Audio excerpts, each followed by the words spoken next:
El Génesis Reviraso 8 Adán esclavo por encargo parte 1. La historia bíblica de la creación del hombre es, por supuesto, el meollo del debate a veces amargo entre creacionistas y evolucionistas y de la confrontación continua entre ellos a veces en los tribunales, siempre en las juntas escolares. Como se dijo anteriormente, es mejor que ambos lados lean la Biblia nuevamente, y en su original hebreo. El conflicto se evaporaría una vez que los evolucionistas reconocieran la base científica del Génesis y los creacionistas se dieran cuenta de lo que realmente dice su texto. Aparte de la ingenua afirmación de algunos de que en el relato de la creación los días del libro del Génesis son literalmente períodos de 24 horas y no eras o fases, la secuencia en la Biblia es, como deberían haber dejado en claro los capítulos anteriores, una descripción de la evolución que está de acuerdo con la ciencia moderna. El problema insuperable surge cuando los creacionistas insisten en que nosotros, la humanidad, Homo sapiens sapiens, fue creada instantáneamente y sin predecesores evolutivos por Dios. Y el Señor Dios formó al hombre del polvo de la tierra, y sopló en su nariz aliento de vida, y el hombre se convirtió en alma viviente. Esta es la historia de la creación del hombre, como se cuenta en el capítulo 2, versículo 7 del libro de Génesis, según la versión inglesa del rey Jacobo. Y esto es lo que creen firmemente los fanáticos creacionistas. Si aprendieran el texto hebreo, que es, después de todo, el original, descubrirían que, en primer lugar, el acto creativo se atribuye a ciertos Elohim, un término plural que al menos debería traducirse como dioses. No Dios. Y en segundo lugar, se darían cuenta de que el versículo citado también explica por qué fue creado el Adán. Porque no hubo Adán para labrar la tierra. Estos son dos indicios importantes, e inquietantes, de quién había creado al hombre y por qué. Luego, por supuesto, existe el otro problema, el de otra versión, y anterior, de la creación del hombre, en Génesis 1, 26, 27. Primero, según la versión King James, dijo Dios: hagamos a los hombres a nuestra imagen, conforme a nuestra semejanza. Luego se llevó a cabo la sugerencia. Y creó Dios al hombre a su imagen, a imagen de Dios lo creó. Varón y hembra los creó. El relato bíblico se complica aún más por el relato que sigue en el capítulo 2, según el cual el Adán estaba solo hasta que Dios le proporcionó una contraparte femenina, creada de la costilla de Adán. Si bien los creacionistas pueden tener dificultades para decidir qué versión particular es el principio sine qua non, existe el problema del pluralismo. La sugerencia para la creación del hombre proviene de una entidad plural que se dirige a una audiencia plural, diciendo: hagamos un Adán a nuestra imagen y semejanza. Quienes creen en la Biblia deben preguntarse, ¿qué está sucediendo aquí? Como saben ahora tanto los orientalistas como los eruditos de la Biblia, lo que sucedió fue la edición y el resumen por parte de los compiladores del libro del Génesis de textos mucho más antiguos y considerablemente más detallados escritos por primera vez en Sumer. Esos textos, revisados y citados extensamente en The 12th Planet con todas las fuentes enumeradas, relegan la creación del hombre a los Anunnaki. Sucedió, aprendemos de textos tan largos como Atrahasis, cuando los astronautas de base que habían venido a la Tierra por su oro se amotinaron. El agotador trabajo en las minas de oro, en el sureste de África, se había vuelto insoportable. Enlil, su comandante en jefe, convocó al gobernante de Nibiru, su padre Anu, a una asamblea de los grandes Anunnaki. Y exigió un duro castigo a su rebelde tripulación. Pero Anu fue más comprensivo. ¿De qué los estamos acusando?, preguntó al escuchar las quejas de los amotinados. Su trabajo era pesado, su angustia era mucha. ¿No había otra forma de obtener el oro?, se preguntó en voz alta. Sí, dijo su otro hijo Enki, medio hermano y rival de Enlil, el brillante científico jefe de los Anunnaki. Es posible aliviar a los Anunnaki de la insoportable labor haciendo que alguien más se haga cargo del difícil trabajo. Que se cree un trabajador primitivo. La idea atrajo a los Anunnaki reunidos.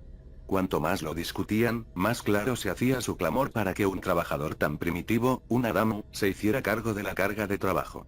Pero, se preguntaban, ¿cómo se puede crear un ser lo suficientemente inteligente como para usar herramientas y seguir órdenes? ¿Cómo se iba a lograr la creación o el nacimiento del trabajador primitivo? Fue, de hecho, una empresa factible. Un texto sumerio ha inmortalizado la respuesta dada por Enki a los incrédulos Anunnaki reunidos, quienes vieron en la creación de un Adamu la solución a su insoportable labor. La criatura cuyo nombre pronunció, existe. Todo lo que tienes que hacer, añadió, es unir sobre él la imagen de los dioses. En estas palabras se encuentra la clave del rompecabezas de la creación del hombre, la varita mágica que elimina el conflicto entre evolución y creacionismo. Los Anunnaki, los Elohim de los versículos bíblicos, no crearon al hombre de la nada. El ser ya estaba allí, en la Tierra, producto de la evolución. Todo lo que se necesitaba para actualizar lo que el nivel requerido de capacidad y la inteligencia era de atar en ella la imagen de los dioses, la imagen del dios a sí mismos. En aras de la simplicidad, llamemos a la criatura que ya existía entonces hombre mono / mujer mono. El proceso imaginado por En quiere unir a la criatura existente la imagen, la estructura genética interna de los Anunnaki. En otras palabras, para actualizar el hombre mono / mujer mono existente a través de la manipulación genética y, de esta manera, adelantarse a la evolución, dar vida al hombre Homo sapiens. El término Adam, que es claramente la inspiración para el nombre bíblico Adán, y el uso del término imagen en el texto sumerio, que se repite intacto en el texto bíblico, no son las únicas pistas para el sumerio / mesopotámico. Origen de la historia de la creación del hombre en Génesis. El uso bíblico del pronombre plural y la representación de un grupo de Elohim alcanzando un consenso y siguiendo con la acción necesaria también pierden sus aspectos enigmáticos cuando se toman en cuenta las fuentes mesopotámicas. En ellos leemos que los Anunnaki reunidos resolvieron continuar con el proyecto y, por sugerencia de Enki, asignaron la tarea a Ninti, su director médico. Convocaron y le pidieron a la diosa, la partera de los dioses, la sabia dadora de partos, diciendo: a una criatura da vida, crea obreros. Crea un obrero primitivo, para que lleve el yugo. Que lleve el yugo asignado por Enlil, que el trabajador lleve el trabajo de los dioses.